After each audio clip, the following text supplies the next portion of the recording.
How's everyone doing? It's Friday, March 28th. Let's talk PlayStation. So as you can tell from the title of this video, there's a very interesting topic I want to talk about, and we're going to jump right into that because I don't want to keep you waiting. I know a lot of people are super passionate about the specific topic at hand. So if you remember a couple weeks ago, we did have one rumor surfacing around that Sony was working on PS2 and PS1 software emulation for PlayStation 4, and presumably that was PSN downloads. And that rumor is getting more confirmation as of recently. Two or three insiders have said, like, yeah, that's definitely happening. Sony is, in fact, working on PS1 and PS2 software emulation for PS4. And that Sony is more so going to use PlayStation Now for just PS3 games, since, you know, again, they've got software emulation, and they can use software emulation to actually up-res some of these games, and for select titles, they'll be running at 1080p native resolution, which is, you know, that's cool, right? So that, you know, that's something we want. But one interesting thing that one insider touched on is that he doesn't know at all if Sony's working on disc-based backwards compatibility. Now, at this point, I think it's kind of safe to say, you know, enough insiders have talked about this rumor to at least for sure say, like, yes, this is definitely something Sony is working on.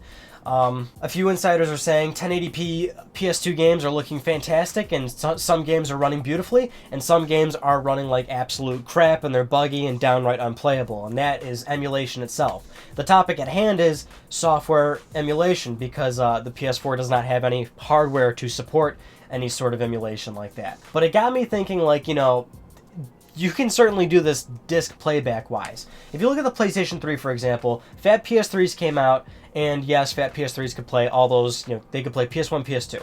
That was hardware emulation too. There was some specific hardware built into the PS3 to help those games run better, more or less, not to get super technical with you. And then slim PlayStation 3s came out. Sony took the hardware emulation out, but there's still software emulation existing inside the units.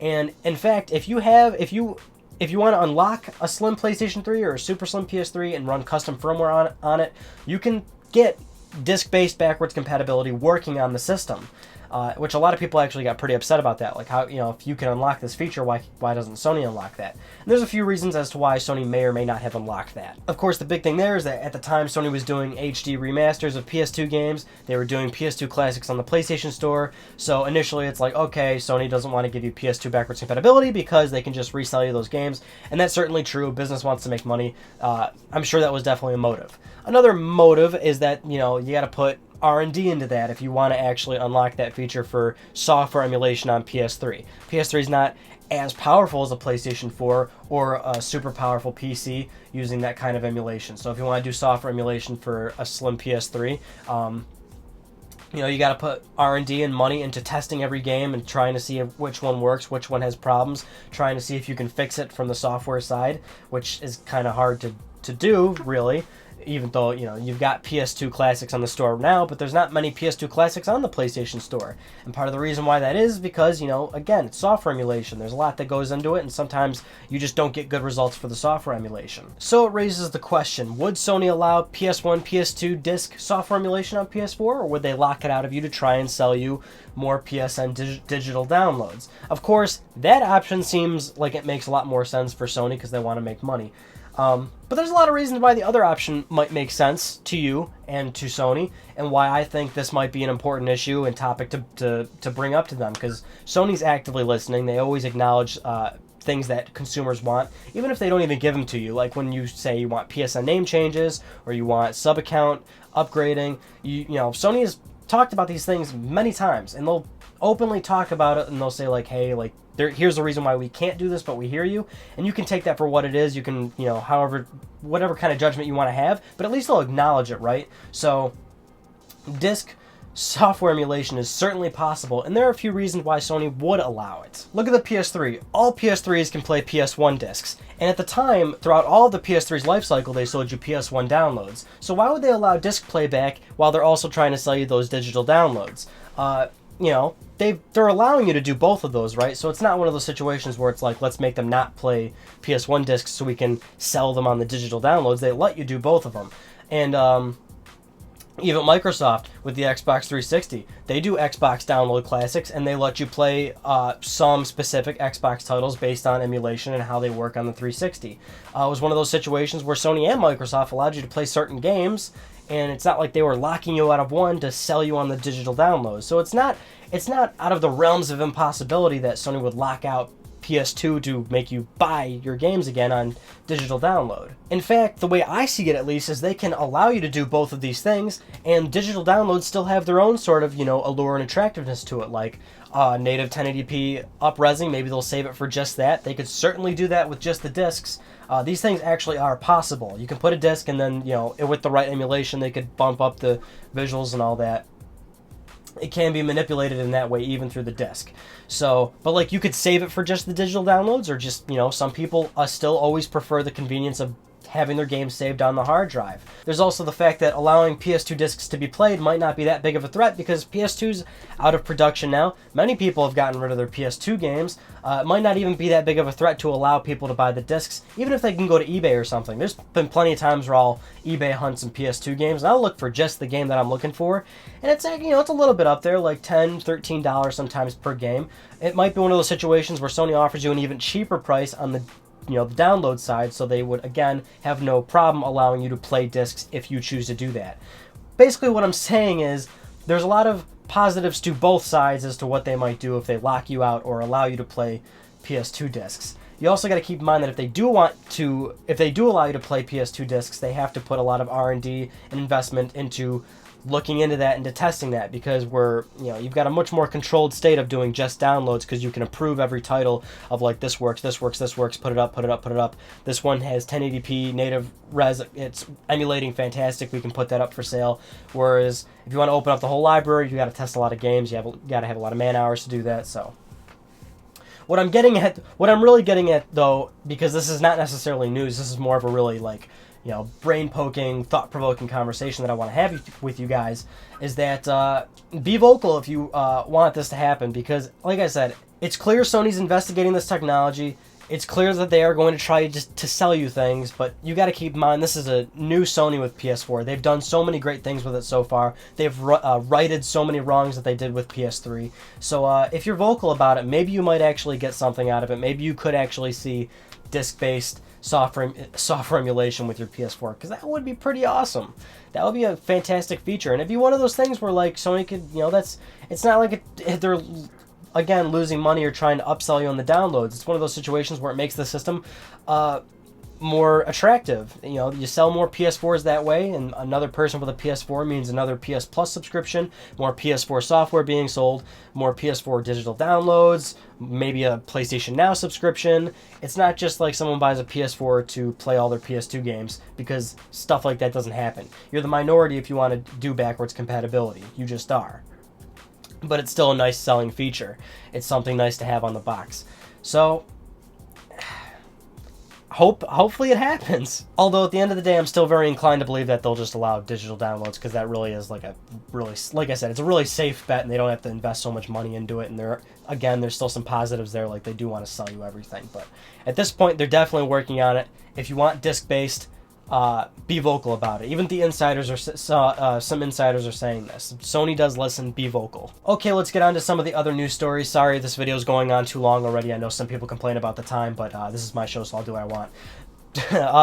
So Sony has kind of indirectly, I guess directly, announced that The Last of Us is coming to the PS4. On a Turkish website, Sony's Eurasian software engineer, marketing manager, was in an interview and like literally just straight out said like, no sequel is being worked on right now, but The Last of Us is coming to PS4 this summer, and it's going to have the DLC, and it's of course more than likely going to have bumped up visuals and frame rate and resolution. He pretty much just said it, and he works at Sony, so I'm going to assume this is definitely going to happen. And it of course makes sense. Last of Us made a lot of money. It's just going to print more money if you put it on PS4. We even had an episode of LTPS about this, where it's like, are we going to see more PS3 remasters on PS4? Probably. So I'll buy it. So the PS Vita got a firmware update this week to 3.10. It actually has some features in it. The home screen app limit has been increased to 500, so now you can actually display more than 100 apps on your Vita, upwards to 500. You can do voice messages now. You can exchange those with PS4 users and other Vita users. The PlayStation Store got some new parental controls. The Content Manager now allows you to manage your PS Vita save files. There's a calendar app now that you can sync with Google Calendar to get that all going if you're that kind of person. And the music, video, photo, and settings app got a few nice tweaks, which you can see down in the source below if you want to check those out. But very nice stuff. And then just recently, like a few hours ago, Vita got firmware update 3.12, and it has software stability. I'm going to assume that Sony released 3.10, and they're like, guys, we forgot software stability, and the guys at the table are like, oh, of course, software stability. So they're like, okay, let's get another one out there. Yeah, software stability. Oh man, I'm feeling weird. I just finished Burial at Sea episode 2 for BioShock Infinite. I'm all crazy about that ending. Next news story. Do you remember Until Dawn? It's that PlayStation Move game that's about a bunch of kids in this cabin, and it's a classic teen horror flick where kids die and stuff, but you're using PlayStation Move. Well, we haven't heard about that game in a while, and a lot of people think, okay, well maybe it shifted development to PS4, which of course I definitely think that. But there's a new hot rumor on the streets going around that it was actually shifted development to Project Morpheus, which makes a hell of a lot of sense. So you would, because Sony showed Project Morpheus, but they, didn't have any software to show it with because it was at GDC. It was more so about the developer side of things.